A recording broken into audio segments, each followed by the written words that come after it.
Forced to marry or be enslaved, she chose a human who didn't even know her name. The claiming law Zara Nix wiped grease from her forehead, leaving another dark smudge to join the collection already decorating her face. The engine core hummed, to life, its blue-green glow illuminating her satisfied smile. 3 days of work, and she'd finally restored power to the station's eastern quadrant. "Impressive as always, Specialist Nix," said Administrator Holloway, his thin frame casting a long shadow across her workstation. "You've saved us considerable expense." Zara nodded, sliding her tools back into their worn leather pouch. "Just doing my job." "About that." Holloway cleared his throat. "Your grace period expires in 72 hours. The hydrospanner slipped from her fingers, clattering loudly against the metal floor. 72 hours. 3 days until the claiming law took effect. Helios 7, like most corporate-run space stations in the Outer Rim, operated under strict population control measures. The claiming law was simple but brutal. Any unmarried specialist who reached their 5th year of service without securing a spouse would be claimed by the corporate entity for reassignment.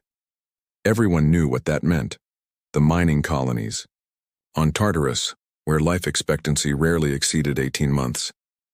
"I thought I had another week," Zara whispered, her mouth suddenly dry.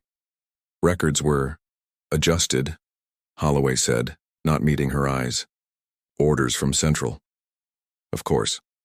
Station Director Voss had been trying to get her reassigned for months, ever since she'd reported safety violations in the reactor core that had cost the company millions in repairs. They couldn't fire her outright. Her contract prevented that, but they could accelerate her claiming date. 3 days, she repeated, mechanically gathering her tools. "Find someone, Nix," Holloway said, his voice unexpectedly gentle. "You're too valuable to end up on Tartarus." After he left, Zara slumped against the wall, tears threatening but not falling. 5 years ago, she'd arrived on Helios 7 with nothing but her engineering certification and determination to escape her overcrowded home planet. The station had seemed like salvation, a place where her skills actually mattered. Now it was a trap. She'd never prioritized relationships. Her work consumed her time and passion. The few potential partners she'd connected with had been transferred to other stations, once Director Voss realized she was approaching her claiming date. It was no coincidence. They wanted her skills in those mines, extracting the rare stellium, ore that powered their corporate empire. That evening, Zara sat in the corner of the airlock, the station's seediest bar. Around her, engineers, maintenance workers, and the occasional security officer unwound after their shifts. She nursed a synthetic whiskey, scanning faces for anyone who might be desperate enough to consider a marriage of convenience. "Looking for company?" A heavy-set security officer slid into the seat opposite her, his breath already reeking of alcohol. "Not from you, Roland." She knew his type all too well, the ones who thought a woman facing the claiming law would accept any offer. "Heard. Your time's almost up," Roland persisted, reaching for her hand. "I could help with that, for certain considerations." Zara's fingers tightened around her glass. "I'd rather take my chances on Tartarus." "Your funeral." He shrugged, moving on to his next target. The bar's door hissed open, admitting a tall figure Zara didn't recognize. The stranger paused, scanning the room with practiced efficiency before approaching the bar. Something about his bearing caught her attention. He wasn't station personnel. The custom leather jacket marked him as ship crew, probably a captain, based on the subtle insignia at his collar. An outsider, someone not bound by station politics. Before she could reconsider, Zara found herself walking toward him. The man had just received his drink when she slid onto the adjacent stool. "You're not Helios 7, she said, forcing confidence into her voice. He turned, revealing a face lined with experience rather than age. A thin scar traced his jawline, disappearing beneath the collar of his jacket. His eyes, a startling amber, assessed her with equal parts caution and curiosity. "Captain Devon Reeves," he confirmed, raising his glass slightly. "Independent Merchant Vessel Horizon." "Zara Nix, Station Engineer." She took a deep breath. How long are you docked?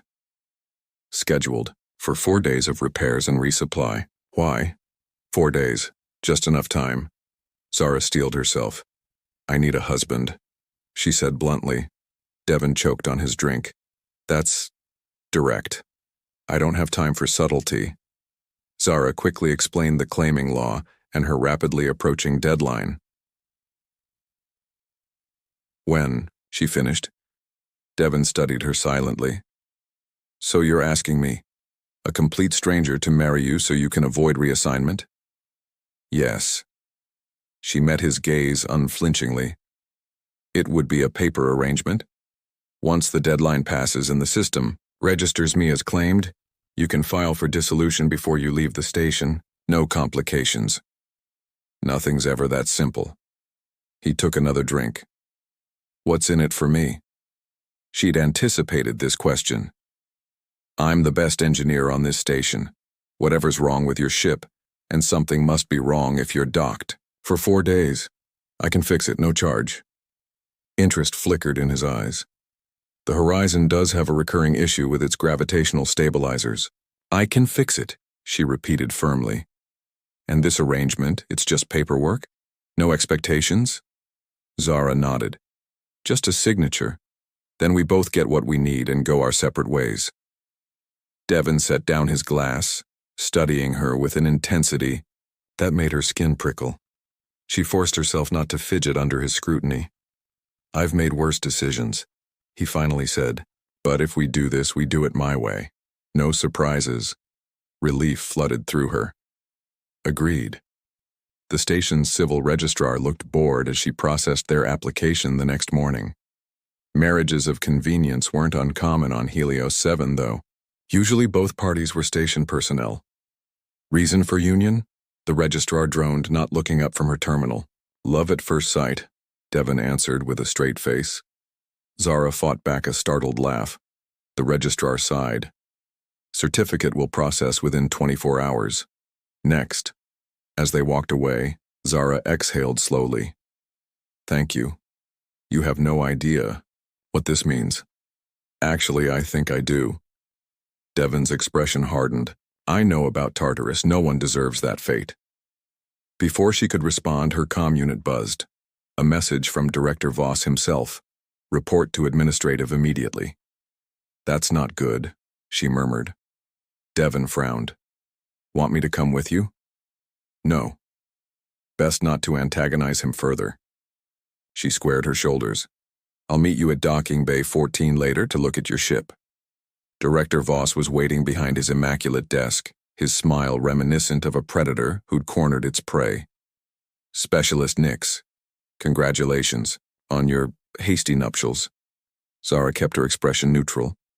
Thank you, sir. Interesting timing. He tapped his display. And such an interesting choice of spouse.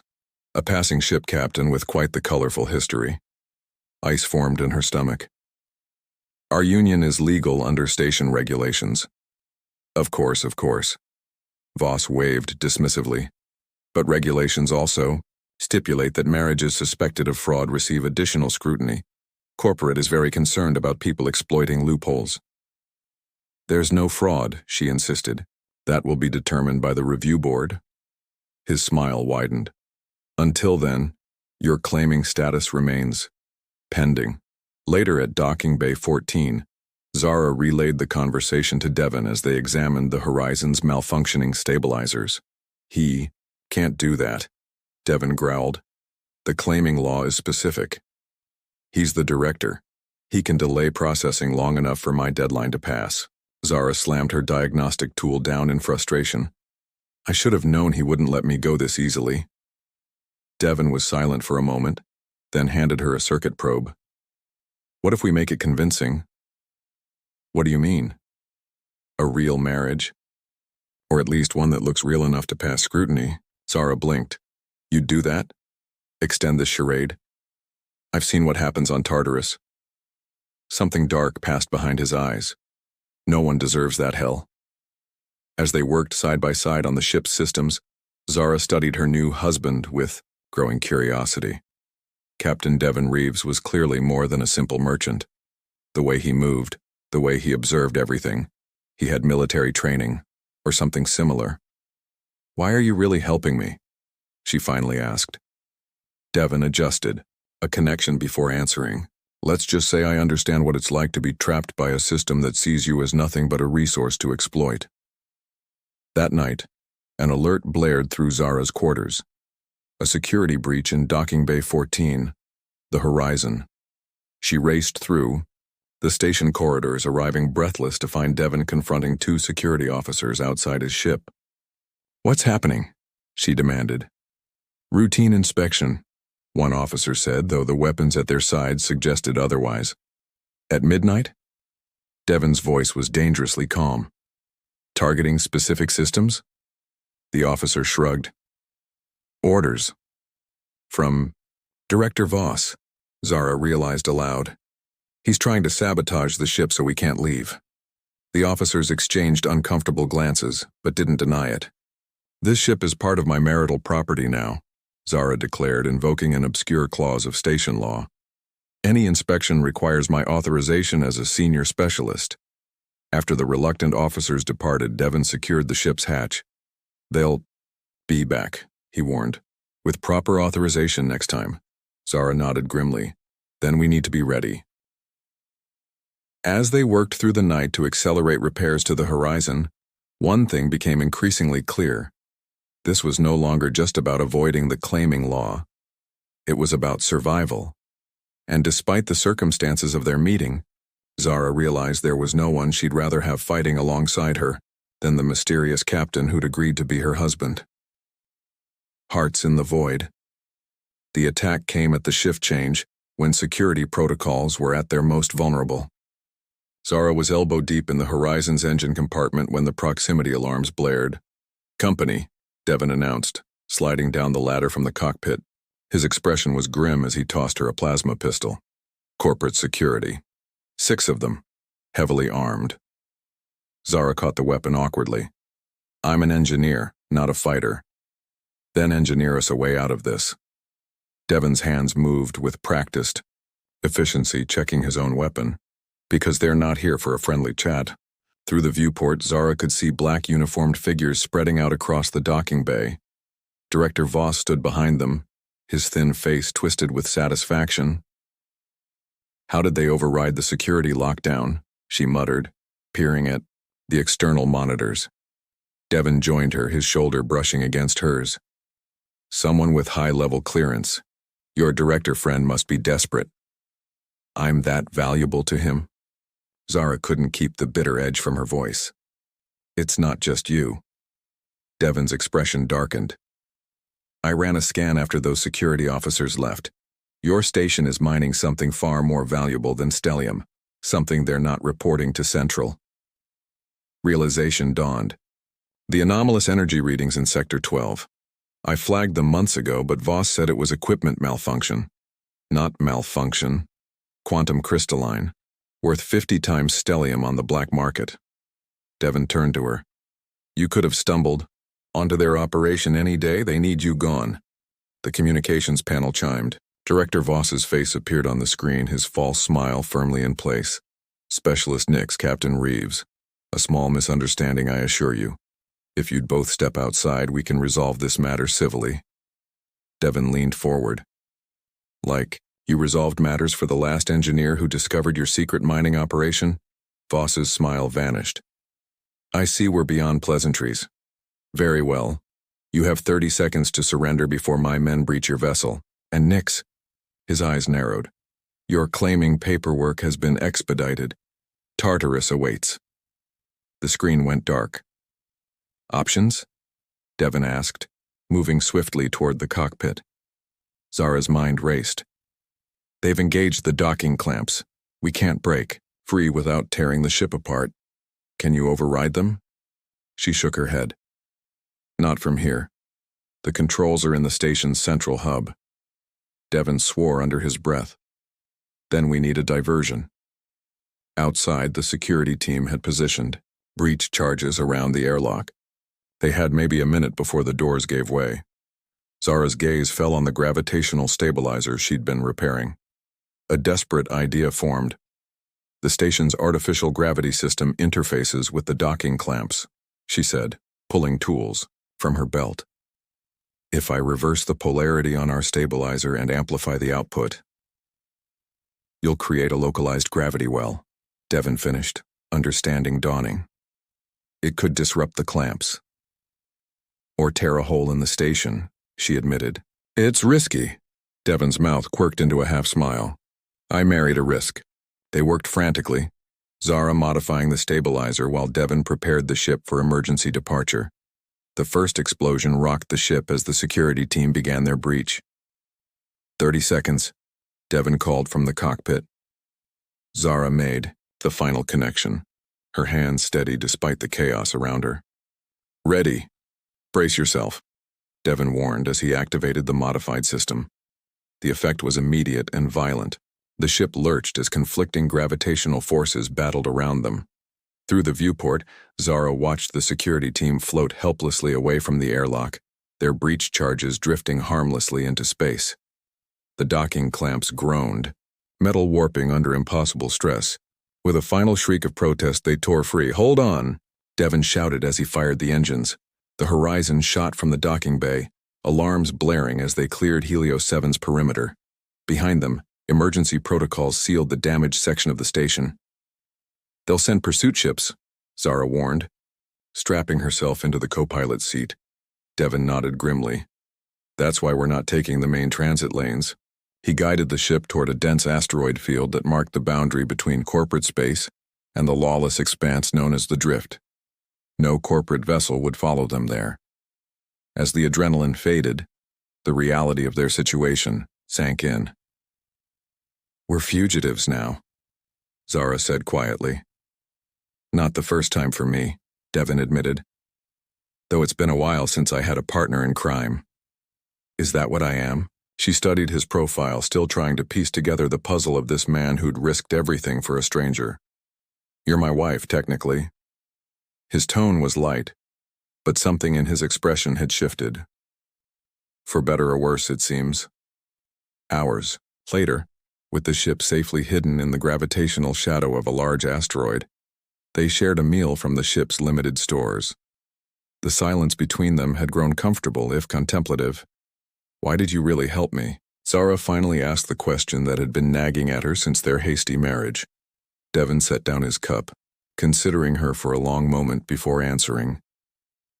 6 years ago, I was a military transport pilot for Central Corporation. My sister was a chemist on one of their research stations. His voice remained steady, but his knuckles whitened around his cup. She discovered they were testing experimental compounds on the station's lower-level workers. When she threatened to report it, they used their version of the claiming law to send her to a special research facility. What happened to her? Zara asked softly, though she suspected the answer. Official report said laboratory accident. Unofficially, he shook his head. By the time I found out what was happening, it was too late. I tried to expose them, ended up with a dishonorable discharge and this. He traced the scar along his jaw. I'm sorry, Zara whispered. When you approached me in that bar, I saw her. Same determination, same refusal to be just another corporate resource. He met her gaze. I couldn't stand by and watch it happen again. Understanding bloomed between them, a connection deeper than their hasty arrangement had suggested possible. Their moment of connection was interrupted by a proximity alarm. A massive ship had entered their sensor range, a corporate hunter-killer, specially designed for retrieval operations. They're tracking us, Devon muttered, studying the readouts. But how? Zara's mind raced. My station ID chip. All specialists have them.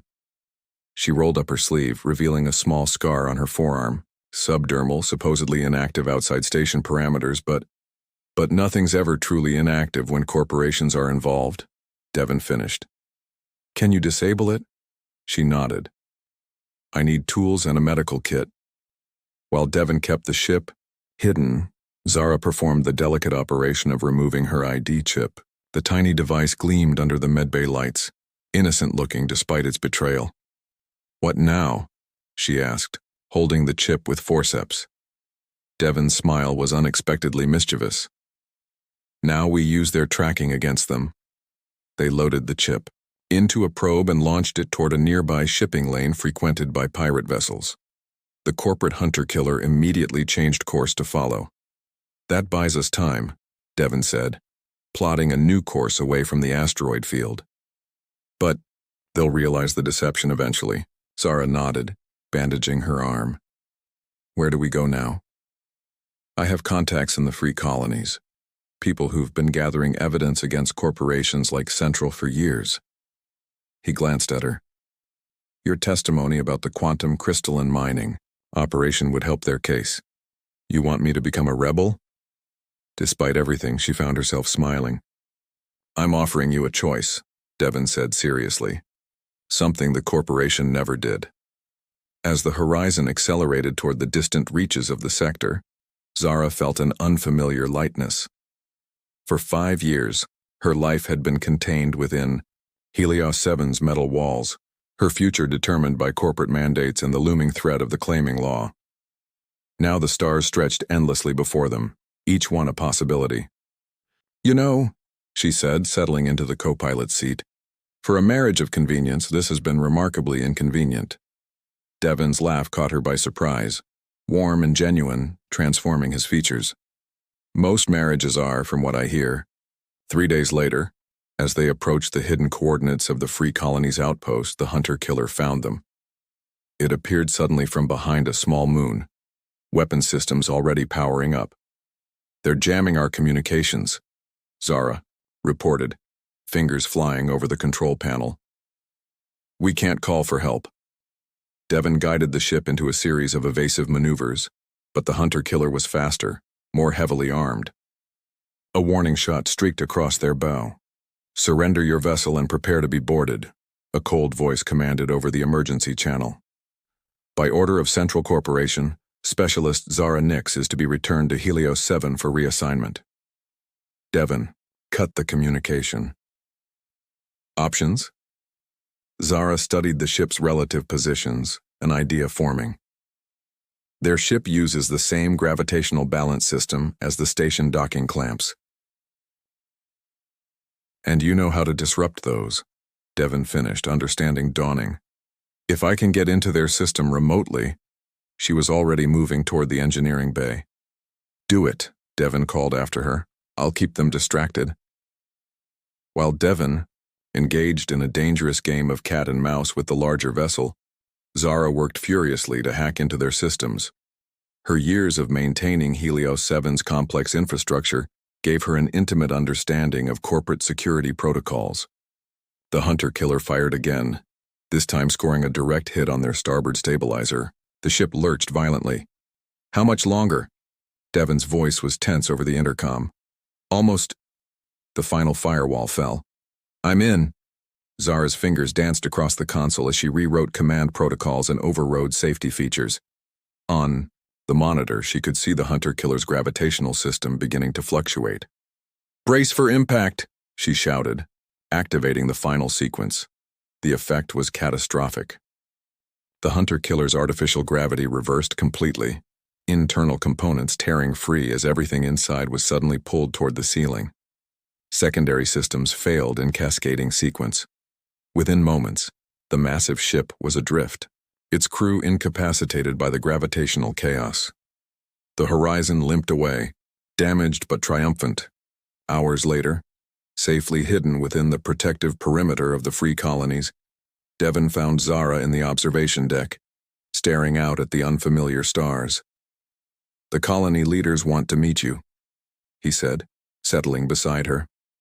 "Your information about the quantum crystalline operation is exactly what they need to bring evidence against Central." Zara nodded absently, still gazing outward. "What happens after?" "After? After I give my testimony. After we've done what we came here to do." She turned to face him. "Our arrangement was temporary, just until the claiming deadline passed." Devon was quiet for a moment. "The deadline has passed," he finally said. "You're free to go whenever you want. I can arrange transport to any neutral system." "Is that what you want?" she asked softly. Their eyes met, and something unspoken passed between them. Despite their unconventional beginning, despite the danger and uncertainty that had defined their relationship, something real had grown in the void between stars. "What I want," Devon said carefully, "is to stop running, to find a place where corporations don't define who we are or what we're worth." He took her hand. "I'd like to find that place with you if you're willing." Zara thought about Helios 7, about the life she'd built there, and the cage it had become. She thought about the vast universe beyond, filled with dangers but also possibilities. And she thought about this man who had married her on a whim and then risked everything to protect her. "I think," she said, lacing her fingers with his, "I'd like to see where this unconventional marriage leads." Outside the viewport, the stars seemed to shine a little brighter, each one a promise of what might be. Not a claiming, but a choice. For the first time in years, Zara Nix looked toward the future without fear.